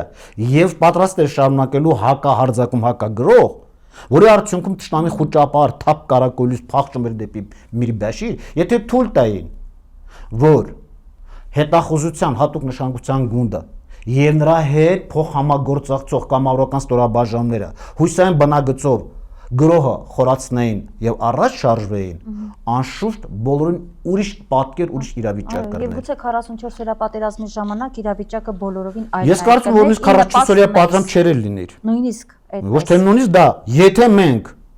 40-օրյա պատերազմի ժամանակ անհեռատեսություն չդրսևորեինք, վախկոտություն չդրսևորեինք, լինեինք վճռական, հաստատակամ, ինչպես քաղաքական կյանքում, այնպես էլ ռազմաքաղաքական կյանքում, բնականաբար, եթե մենք ջարդեինք, արդեն հույսային բնագծում թշնամի ջարդված էր, խոճապար փախչում էր։ Իսկ գիտես ինչ է խոճապ, դա ահավոր սարսափելի իրավիճակ է, զենք է։ Դա պարտության սկիզբը չի, դա պարտության հրամանագիրն է, հռչակագիրն է արդեն։ Բան նրանն է, որ խոճապար փախչում են թշնամիները։ Եվ քանի անգամ է գեներալ լեյտենանտ Մավիլ Գրիգորյանը ժամանել Հայաստան Արցախից, խնդրել, որ թույլ տար հույսային բնագծով առաջ շարժվելու։ Պարոն Ավետիսյան, մեկ հարց ինձ հետաքրքրեց ձեր ամբողջ պատմության մեջ, որն է նպատակը եղել այնուհանդերձ քավության նոխազ գտնելու, ովքեր էին այդ անձիկ, այդ շղթայում ռազմական այդ գործիչները, որոնք դրսևորել են անտարբերություն, անփութություն, իրենց անփութությունը փորձել են գցել մեկ ուրիշ կառույցի, հետևյալ դեպքում հետախուզական ծառայության եւ ծառայության ղեկավարի վրա թաքնվել, այդ քավության նոխազի հետևում թաքնվել եւ նրանց փաստորեն այդ դուք հիմա վերլուծությունը ձեր հանգեցնում է նրան, որ նրանց այդ օրվերի 2016-ի անփութության, անտարբերության, անհրաժեշտ ոչ ռազմական անհրաժեշտ գործողությունների պատճառով 2000 արդեն 20 թվականին մենք լուրջ խնդրի առաջ կանգնեցինք։ Կարող ենք մենք ի վերջո այդ մեղավոր անձանց անունները հրապարակել, որտեղ ես ինքս որպես լրագրող տարիներով էփվում ծեծվում էր այն թեման, որ հետախուզության ծառայություններ, հետախուզական ծառայություններ մեղավոր, որ մենք ժամանակին չստացանք ինֆորմացիա, այնուհանդերձ քարոզչական դաշտում անդադար դա գնացել է։ Հիմա մենք ժամանակը չէ, որ նաև այդ մարդկանց անուններով իմանանք, ովքեր են այդ մարդիկ, ովքեր 16-ին քավության նոխազ փնտրելով թաքցրեցին իրենց մեղավորությունը եւ հետո պատճառ դարձան, որ մենք խնդիրներ ունենայինք եւ ինչպես դուք ասեցիք, կարող էր նաեւ չլինել 44 օրյա պատերազմը։ Բան նրանումն է, որ 40-օրյա պատերազմի ժամանակ մենք ունեցանք 128 զոհ եւ հասարակությունը, հանրությունը խիստ պահանջատեր էր եւ պահանջում էր մեղավորներին պատժելու։ Այո։ Թե ինչի արդյունքում են այս 128 անմեղ երեխաները զոհվել, որ կարող են չզոհվել։ Եվ բնականաբար այդ հանրային պահանջը ինքը գեներացվում էր օրեցօր, ուրեմն այլ կազմակերպությունների, գրանտակեր կազմակերպությունների կողմից, այլ կառույցների կողմից, եւ պահանջում են մեղավորներին ցույց տալու։ Եվ անշուշտ այդ ժամանակ փորձեցին մեղավոր գտնելու մեկին եւ նրան դարձնելու քավության նոխազ։ Բայց երբ այս մեկը համառությամբ պնդեց, որ ինքը իր ստորաբաժանումներով գնալու է օպերայի հրապարակում նստացույց ուրեմն իրականացնելու եւ կանչելու լրատվամիջոցների ու ամբողջ ճշմարտությունը լրատվամիջոցներին հայտնելու, Պաշտպանության նախարարության ղեկավար կազմը ճարահատյալ հետ քայլ կատարեց։ Մի պարզ ու հստակ, եթե ձեզ հետաքրքրում է, թե ովքեր են այնուհանդերձ այդ մեղավորները պաշտպանության նախարարության տվյալ ժամանակաշրջանի առաջին ղեկավարներն Սերան Օհանյան, ովքեր են եղել։ Ովքեր են եղել, կհիշենք էլի։ Այո, Սերան Օհանյան, Յուրի Խաչատուրով, տեղականներ, ովքեր պատասխանատու են այդ ամբողջ գործողությանը։ Ես թաքցնելու եւ վախենալու ոչինչ չունեմ, բայց պետք է Սերժ ճշմարտություն Սարգսյանը ասեմ։ օրվա նախագահ լինելով ինչ դերակատարում ունեցավ։ Որտեվ Սերժ Սարգսյանն էլ, եթե ես չեմ Սերժ Սարգսյանը ինքը լինելով Գերագույն գլխավոր հրամանատար, բնականաբար ինքը այդ օրը ինչքան գիտեմ, հիշում եմ, բացակայ էր հանրապետությունից, գտնում էր Բրյուսելում, նրան զեկուցել են հեռախոսազանգով, նա հետ եկավ ինքնաչափում էլ, նա մեկ օրվա ընթացքում թռչել հետ է եկել եւ համապատասխան հանձնարարականներ տվել։ Սերժ Սարգսյանը ինքը Գերագույն գլխավոր հրամանատարն է եւ նա ամբողջ ուրեմն ռազմական գործողությունների ընթացքին եւ մանրուքներին չէր կարող տիրապետել։ Նա իրականացնում է քաղաքական կառավարում, քաղաքական ղեկավարություն։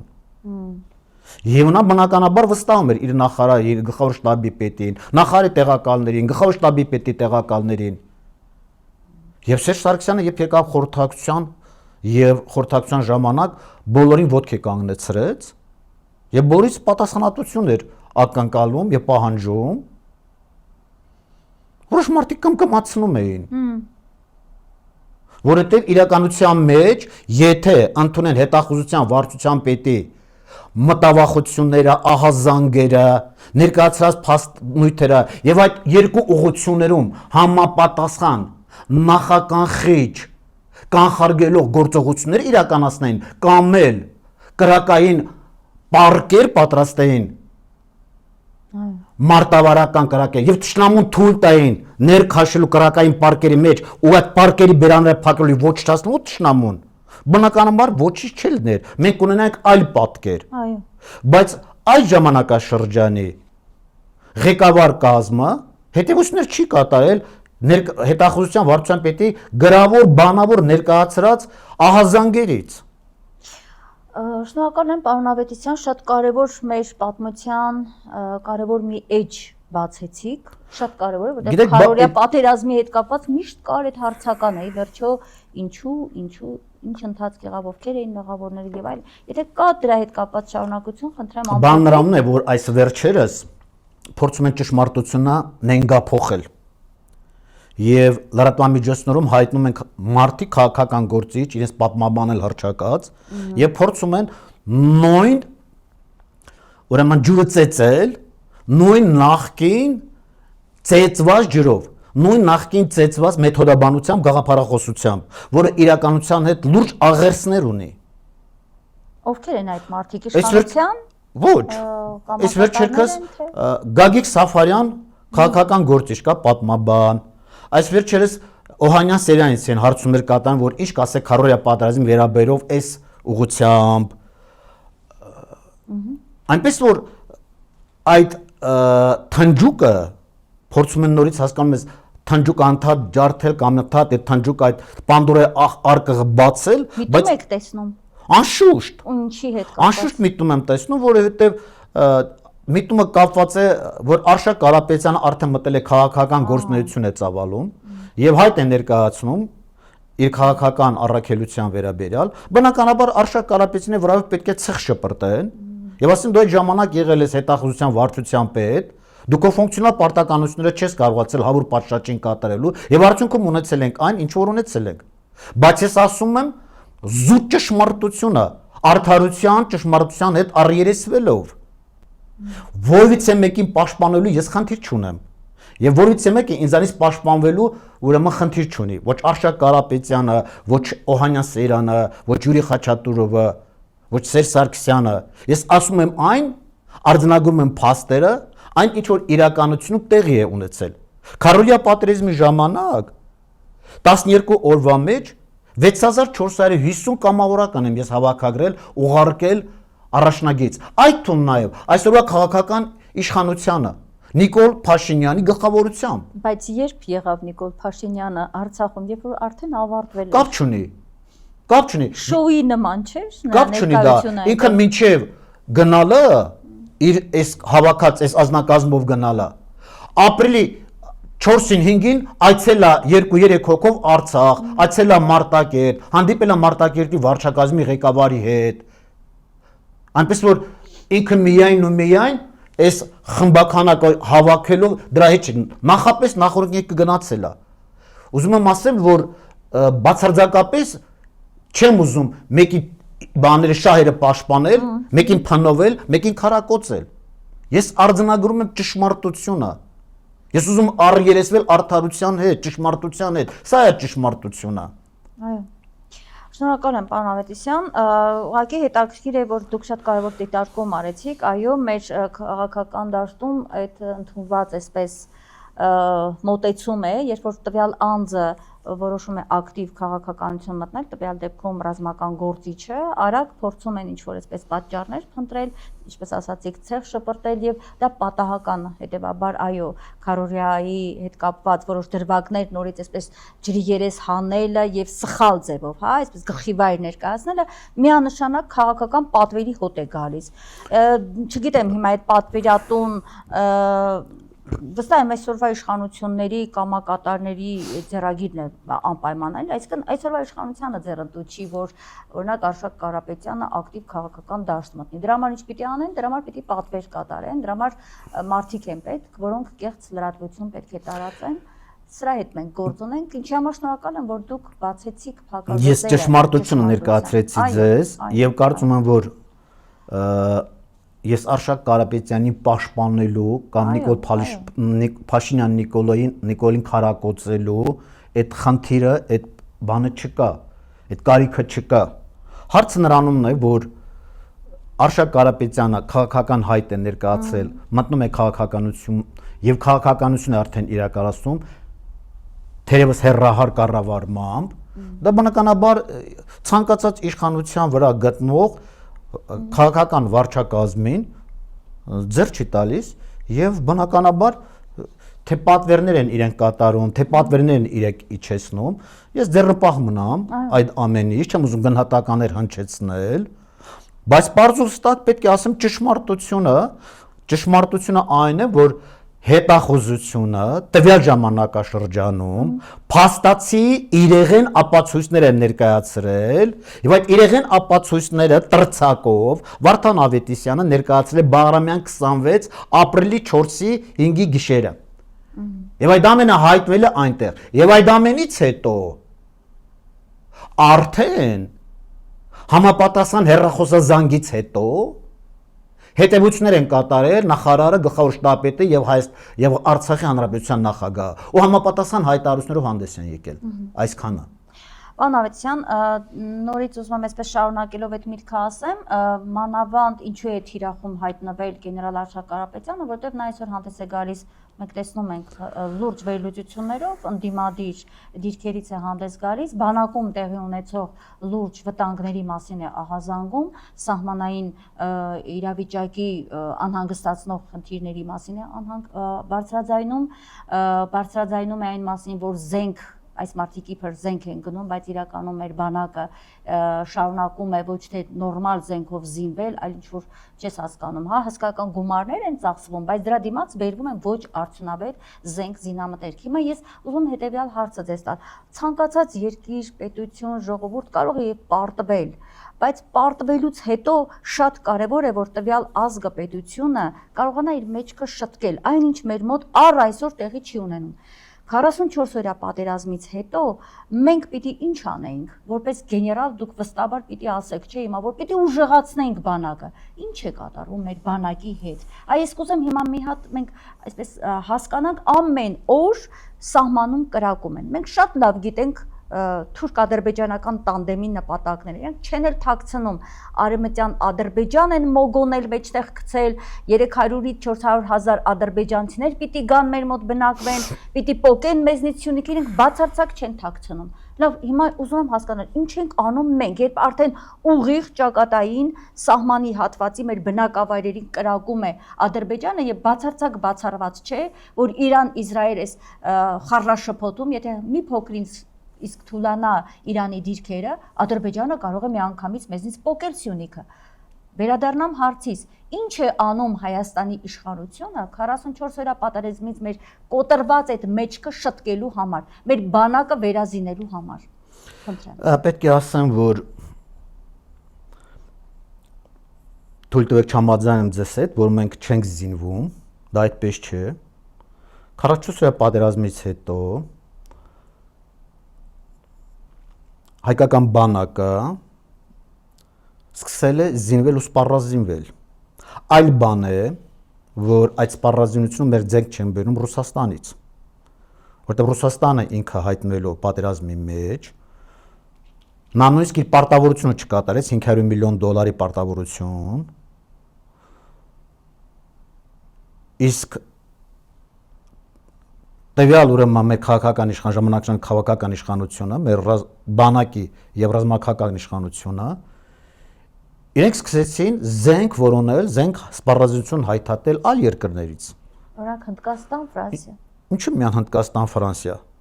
Ինչու՞ ոչ Չինաստան։ Արդյունավետ զենք է բերվում։ Գիտեք, այո, այնքանով է արդյունավետ բերված զենքը, որ Հնդկաստան, Պակիստան ուրեմն բախման ժամանակ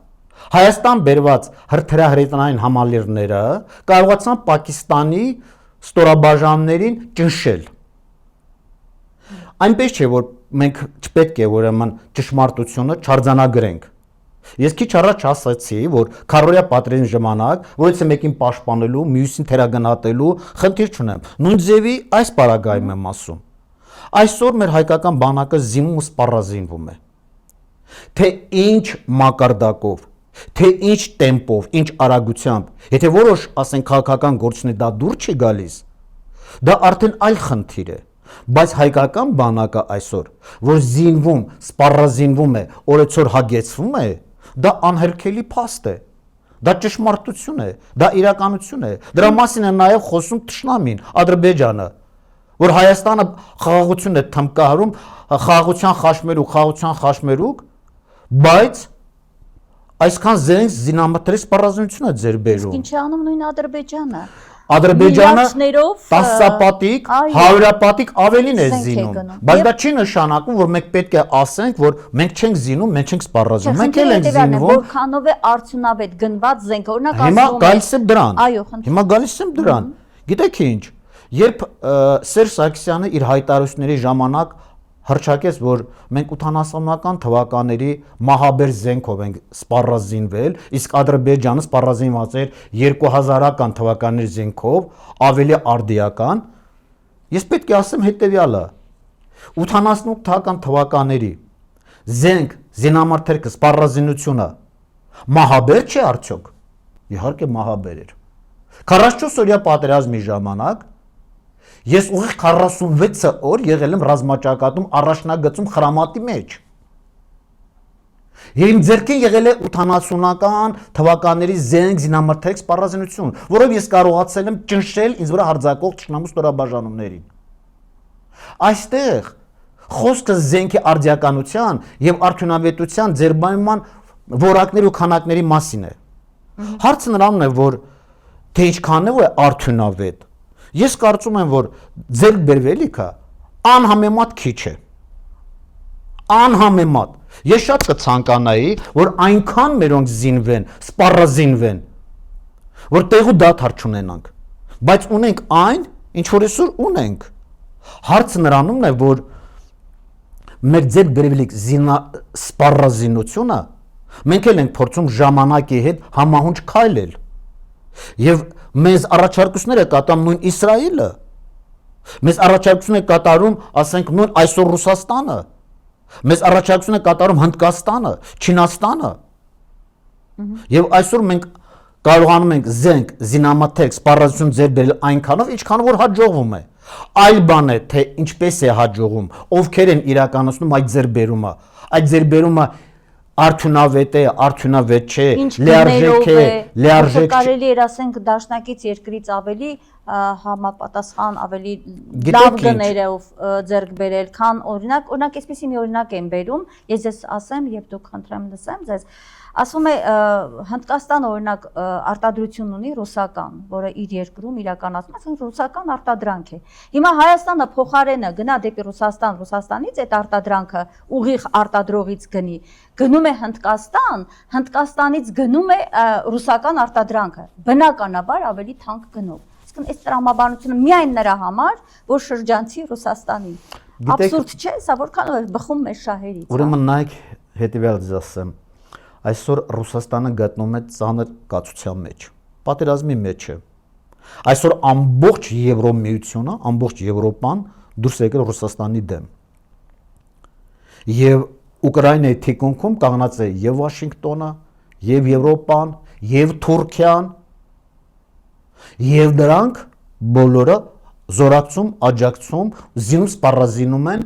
Ուկրաինային։ Եվ Ռուսաստանը այստեղ միայն ու միայն Հյուսիսային Կորեայի, Չինաստանի, վերջերս արդեն Իրանի հետ համապատասխան պայմանագրեր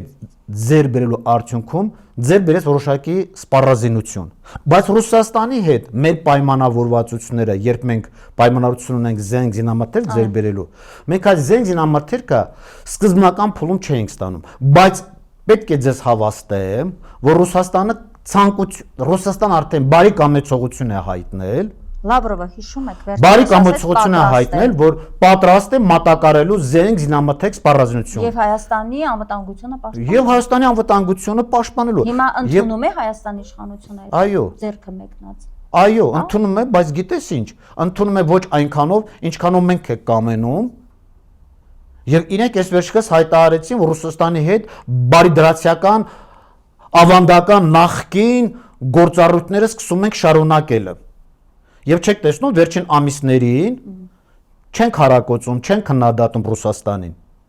Սա պարզ ճշմարտություն է, բայց հարցը դրանում չէ։ Հարցը դրանում է, որ մեր ձեռքբերվելիք սպառազինությունը, որ հնդկական է, եւ Ռուսաստան, որ ասում ենք Հնդկաստանից նաեւ սպառազինություն ձեռբերում։ Ես ձեզ մի գաղտնիք բացեմ։ Ռուսական է իրականում Հնդկաստանից գնվածը, իրականում ռուսական է։ Մերոնք գնում են փոխարենը արտադրողից գնեն, գնում են Հնդկաստանից են, միջնորդից են գնում։ Գիտեք ինչ, նույն բանը կարող ենք ասել Կիպրոսից։ Հունաստանից են մերոնք ձեռբերում։ Հարցն անում է, որ մենք էլ, ասենք, S400-ներ ձեռբերեցինք, որ իրանք չէին օգտագործում։ Եվ Ադրբեջանը մեծ վայնասուն բարձրացրեց, որ S400-ները գալիս է այստեղ Կիպրոսից, Հունաստանից։ Դա Ադրբեջանը մեր ցանկացած Հիմա հարցը նրանում է, որ մեզ համար էական ու կարևոր չէ, թե ռուսական զենքը Հնդկաստանում հայտնվել է այնտեղի պահեստանում եւ մենք ռուսական զենքն ենք Հնդկաստանից ձեռբերում։ Ինձ համար եւ մեզ համար եւ մեր ժողովրդի անվտանգության համար կարեւոր է որ այդ զենքը ունենանք որ արդյունավետ, պարոն Ավետիսյան, եւ լինի արդյունավետ անշուշտ։ Եթե հիմա օրինակ ասվում է այդ մեքենաները որ բերել են, ինքը Հնդկաստանը դա նույնիսկ չի օգտագործում։ Այսինքն արդյունավետ տեխնիկա չի վերում։ Հիմա դրոններով հարցերի ես լսել եմ զինվորական գործիչից։ Այսինքն հիմա շատ ավելի դրոններով են եկել տեսակ, չէ, ինչ է կատարվում Իրանում կամ նույն Իրանը ինչ է անում Իսրայելում։ Բայց մենք բերում ենք օրինակ տեխնիկա, որը հաստատ այս պատերազմում կարող է նաև օգտակար չլինել։ Մի ֆրանսիական մեքենաների մասին էլ էին ասում էին, անգամ մեր սարերը չի բարձրանում։ Ռազմական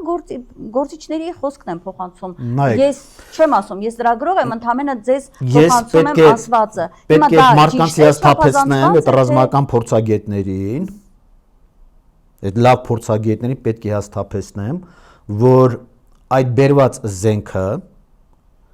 հարկ եղածին ժամանակ մենք կտեսնենք, որ բանեցնելու, խելամիտ բալեցնելու պարագայում ինչպիսի արդյունավետություն է բերում մեզ։ Ես պետք է ասեմ, որ ֆրանսիական այդ մեքենաները, որ բերել են, որոնք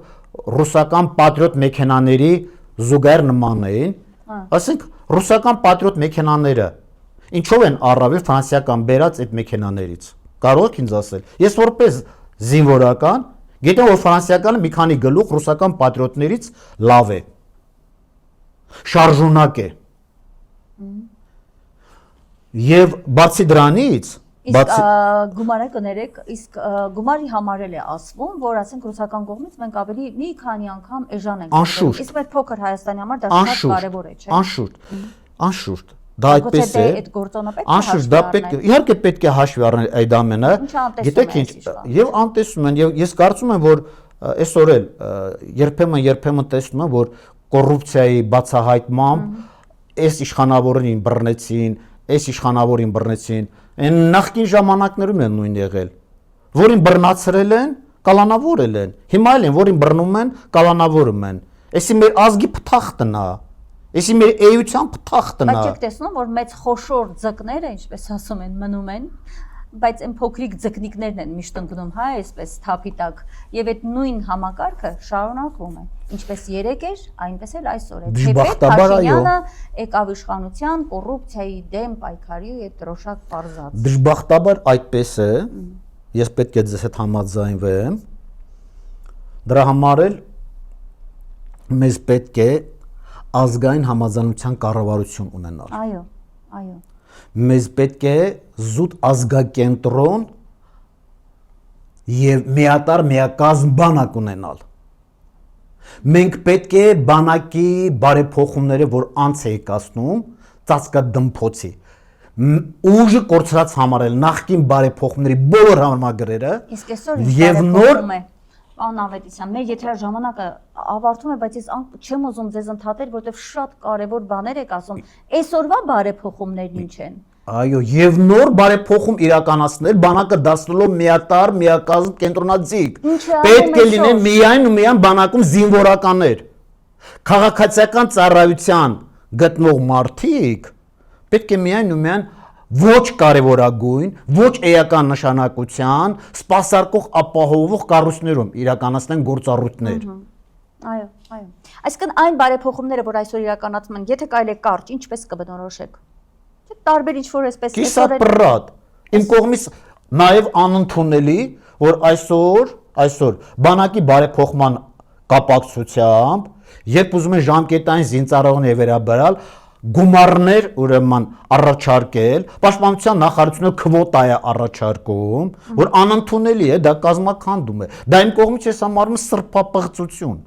բառից բուն իմաստով, առանց քաշվելու։ Եվ այն ազգային ժողովի падգամավոր Հայկ Սարգսյանը, որ այդ նախաձեռնությունը իրագործում է,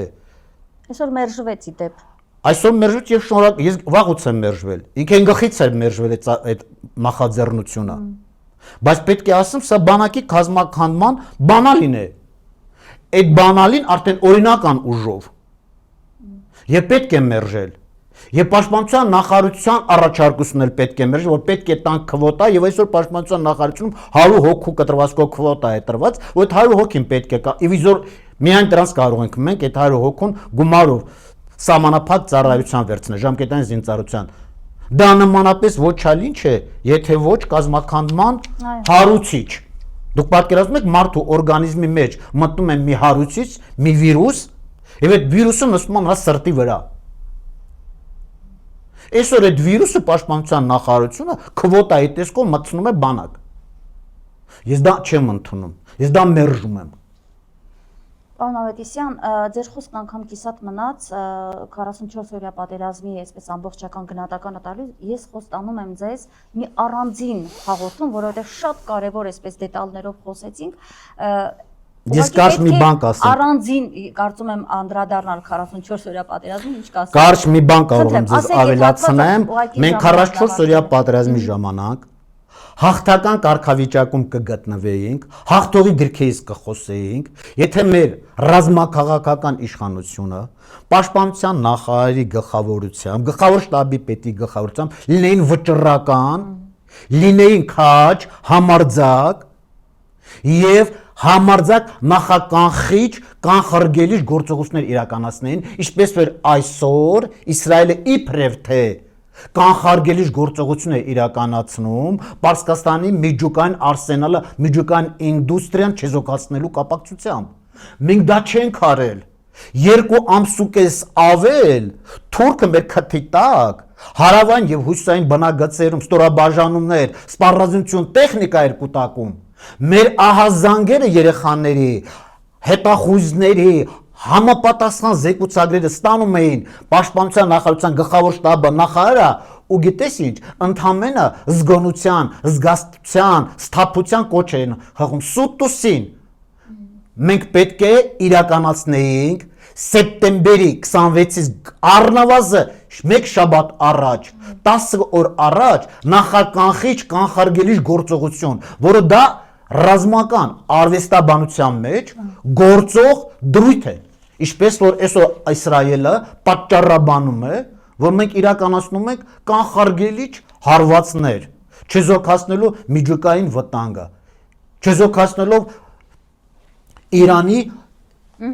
միջուկային արսենալը, ինդուստրիան Իրանի։ Պարոն Ավետիսյան, եւ շատ կարճ կխնդրեմ, բայց կարևոր իհարկե թեմա է, ուղղակի եթերաժամանակն է վաղուց սպառվել։ Մենք կանգնած ենք այսօր նոր պատերազմի առաջ։ Փոքր-ինչ դիտարկում նաեւ ներկայացնեմ, վերջերս էր 1 ամիս առաջ, եթե չեմ սխալվում, ԱՄՆ պետդեպարտամենտից նորից այսպես ժամանակ առ ժամանակ չէ, իրենք ահազանգում են, թե այ այս կամ այն տարածքները մի գնացեք իրենց քաղաքացիներին են զգուշացում, Արցախի ժամանակ էր Միացյալ Նահանգների դեսպանատունը, Մեծ Բրիտանիայի նաեւ զգուշացնում էր, թե այս կամ այդ հատվածները չգնաք, վտանգավոր կարող է լինել։ Այսօր եւս Միացյալ Նահանգների պետդեպարտամենտից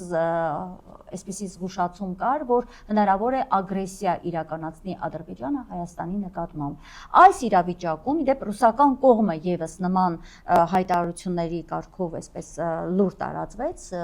այդ որ հնարավոր է ագրեսիա Ադրբեջանի կողմից։ Հիմա մենք ինչ ենք տեսնում ներսում։ Մենք ունենք գլխավոր շտաբի պետ, որը գալիս է խորհրդարան, լրագրողների հետ հարցազրույցի ժամանակ ասում են Նիկոլ Փաշինյանն ասել է, որ խաղաղության պայմանագիրը ստորագրելու ենք եւ խաղաղություն է լինելու։ Ես հավատում եմ, որ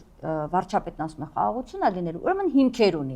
Հիմա դուք որպես ռազմական գործիչ եւ որպես գեներալ, այդ խաղաղության պայմանագիր, այդ խաղաղության, չգիտեմ, մասին հայտարարություններ, որոնք մենք հստակ տեսնում ենք, Ադրբեջանն ինչ ասում է, սրանք ասում են, մենք պատրաստ ենք ստորագրել։ Հիմա այս ամբողջը ինչի մասին է խոսում, պարոն գեներալ, մենք գնում ենք դեպի պատերազմ, այսինքն այս իշխանության քաղաքականությունը մեզ տանում է դեպի պատերազմ, թե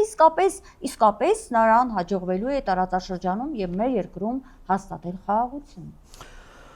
Հետևյալը ասեմ ձեզ, մենք իսկապես կանգնած ենք պատերազմի շեմին եւ միշտ էլ կանգնած ենք եղել պատերազմի շեմին։ Այնպես չէ, որ պատերազմի վտանգ մենք չենք ունեցել ու լիարժեք լիարժեք խաղաղության, հանգստության, հանդարտության մեջ ենք եղել։ Այսօր այն քաղաքականությունը, որ իրականացնում է խաղաղության խաշմերուկ, խորագրի տակ, Փաշինյան Նիկոլա, դա իր ուզած խաղաղությունը ինքը չէ, որ պետք է պարտադրի թշնամուն։ Խաղաղությունը եթե լինի, խաղաղությունը տիեզերքից է տրվելու մեզ։ Պատերազմը եթե լինի, այնուամենայնիվ էլի տիեզերքից է տրվելու մեզ, եթե լինի գերտերությունների համաձայնություն։ Ինչքան էլ որ Ադրբեջանը այսօր թմբկահարում է, որ հարձակվելու է, Սյունիք է ուզում եւ այլը, մինչեւ գերտերությունների համաձայնություն չլինի, կոնսենսուսի չգան, ընդհանուր առմամբ Ադրբեջանը կանգնած տեղից շարժ չի կատարելու։ Երբ լինի այդ կոնսենսուսը, Ինչը եղավ Արցախի ժամանակ։ Ինչը եղավ Արցախի ժամանակ, որտեղ Արցախի 44 օրյա պատերազմի ժամանակ եվրոպական ոչ մի երկիր հայտարարություն չտարածեց։ Միացյալ Նահանգների ոչ մի հայտարարություն չտարածեցին։ Մերձավոր Արևելքի ոչ մի երկիր հայտարարություն չտարածեց։ Վրաստանը, որ համարվում է բարեկամ երկիր, մեզ ոտներս կապած շրջափակած չէր թողնում, նույնիսկ շտապ օգնության մեքենաները հասնեին Հայաստան։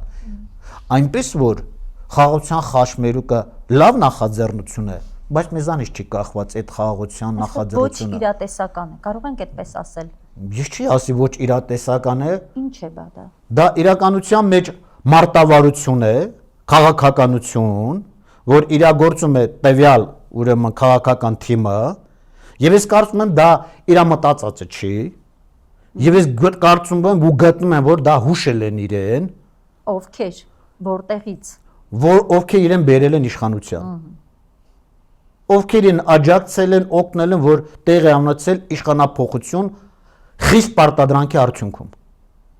Հասկանալի է 2018-ին։ Այո։ Մեր երկրում գունավոր հեղափոխություն եղավ, իշխանափոխություն։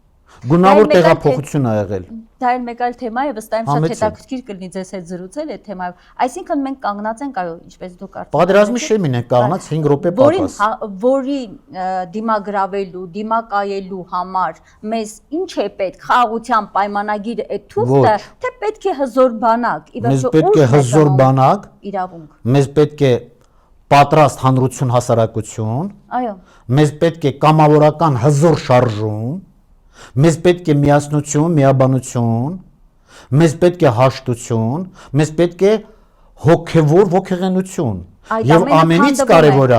հավատքի հենասյունների շուրջ համախմբվածություն։ Այդ ամենը քանդվում է այսօր։ Եկեղեցու հանդեպ թիրախավորում, միասնության հանդեպ պառակտում, սև ու սպիտակ էր սկզբում, հետո դարավ նախկին ու ներկա, հիմա հոգևոր դաշտի պառակտում։ Իդեպ, չգիտեմ տեղյակ եք թե ոչ, մատուրները, որոնք մեր զինվորները կառուցել էին, հա, դիրքերում,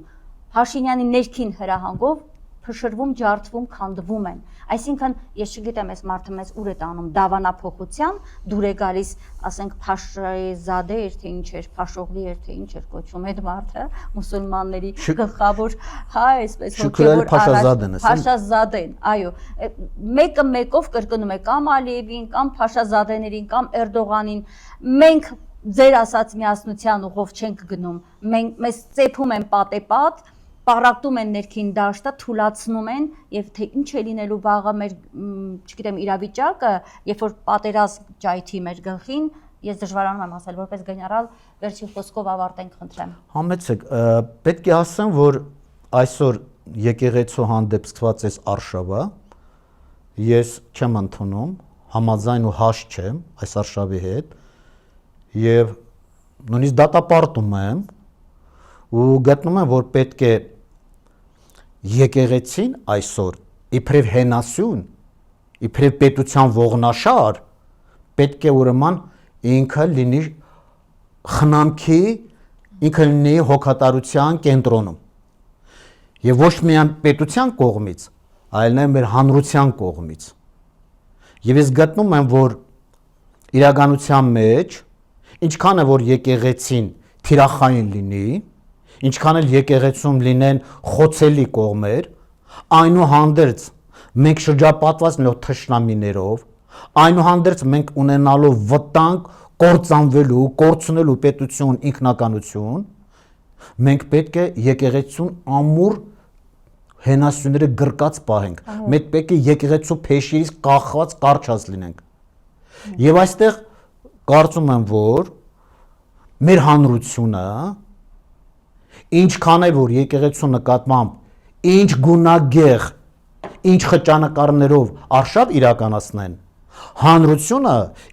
2000 տարվա եւ 1700 տարվա, մենք 301 թվականին չենք քրիստոնեություն ընդունել։ Պետական կրոն է եղել այդ ժամանակ։ Այդ ժամանակ պետական մակարդակով եք ընդունել։ Իսկ Աբգար թագավորը Անակին երբ նամակ է գրել ուղարկել Հիսուս Քրիստոսին եւ հրավիրել Եդեսիա քաղաքը, մենք այն ժամանակ արդեն իսկ Քրիստոսին ընդունելուց ենք եղել։ Այսինքն մենք 2025 տարի է այդ հավատքի հանգանակով շնչում, ապրում, գործում, արարում ու վարարում ենք զորու գիշեր հանապազորյա աղոհացով։ Այնպես որ մեր հանրությունը, մեր ժողովուրդը այնքան ողջախոհ կլինի, որ չի տրվի խարդավանքների, որ չի տրվի գայթակղությունների, որ չի տրվի հրահրանքների, եւ նա եկեղեցու շուրջը համախմբված կլինի։ Ի վերջո 600 տարի պետություն չենք ունեցել, պետականություն չենք ունեցել։ Ո՞վ է պահել ազգի գաղափարաբանությունը, ազգի ներկայությունը, եկեղեցին։ Եվ հետեւաբար մենք եկեղեցուն պետք է փառաբանենք, մեծարենք։ Շնորհակալ եմ, պարոն Ավետիսյան, եւ ես հենց հիմա ուզում եմ ես ինքս խոստանալ եւ ուզում եմ որ դուք էլ ասեք, որ ես շատ շուտով սիրով ուզում եմ ձեզ նորից շարունակել մեր կիսատ մնացած թեմաներ, որովհետեւ կային հարցազրույցը մեր շարունակել է, ես չեմ հիմա ասում ավարտվեց մեր հարցազրույցը, ես առաջարկում ձեզ շարունակելի հարցազրույց, որովհետեւ ձեր նման ողջամիտ ազնիվ խոսքի կարիքը ունի այսօր հայ լսարանը եւ պետք են շատ էջեր կան, որոնք լիարժեք չբացված են։ Մութ էջեր։ Մենք կփորձենք միասին բացել։ Իմիջիալոց ես Արցախյան 44-րդ պատերազմի մութ էջերի մասին արդեն նույթեր եմ հավաքել, բավականին լուրջ։ Եվ 44-րդ պատերազմում որպես նաեւ մասնակից։ Մասնակից, այո, մասնակից համեստություն անում, չասեմ թե ինչ որ մի բան, բայց մենք ունենք Արծրուն Հովանեսյան, տիեզերական լրախոս լրագող։ Դժոխքի ձոր անվանակոչումը, որտեղ որ մենք ենք կռվելուց եղել, Արծրուն Հովանեսյանն է հնչեցրել այդ դժոխքի ձորը, որտեղ որ 44 օրվա ընթացքում իրապես թշնամին չի կարողացել 1 սանտիմետր ուրեմն առաջ շարժ ունենա, թեև ամեն օր մեջ հարձակվում էր եւ մենք այնպես էինք կարողացել համախմբված խրամատի մեջ մերվել իրար հրամանատար ու զինվոր ժամկետային զինվոր իդեպ ժամկետային զինվոր չկա լրիվ մոբ ռեսուրս էր 6 հոգի ժամկետային զինվոր կար ընդամենը մեզ մոտ եւ ունեցել ենք ընդամենը 3 զոհ 11 վիրավոր եւ այն նույն կրակի խտությունը ագրեսիվությունը ուժգնությունը մեզ վրա հորդառատ անձրի պես մաղվում էր բայց մենք իզորու ենք բանիմաց խելահաս զգուշավորությամբ պատասպարվելու փրկվելու եւ համարժեք համապատասխան պատասխաններ տալու Պարոն Ավետիսյան, դուք շատ բան ունեք մեզ ասելու, այստեղ դնում ենք բազմակետ, հաջորդ մեր հանդիպումը լինելու է հենց 44 օրյա պատերազմի մասին։ Շնորհակալ եմ այսօրվա ձեր անկեղծ խոսքի համար։ Վերհիշեցնեմ իմ հեռուստադիտողներին, որ այսօր մենք հիտաղավարում ես հյուրընկալել էի Արցախի ազգային հերոս գեներալ-մայոր Վարդան Ավետիսյանին։ Լավ եղեք, կհանդիպենք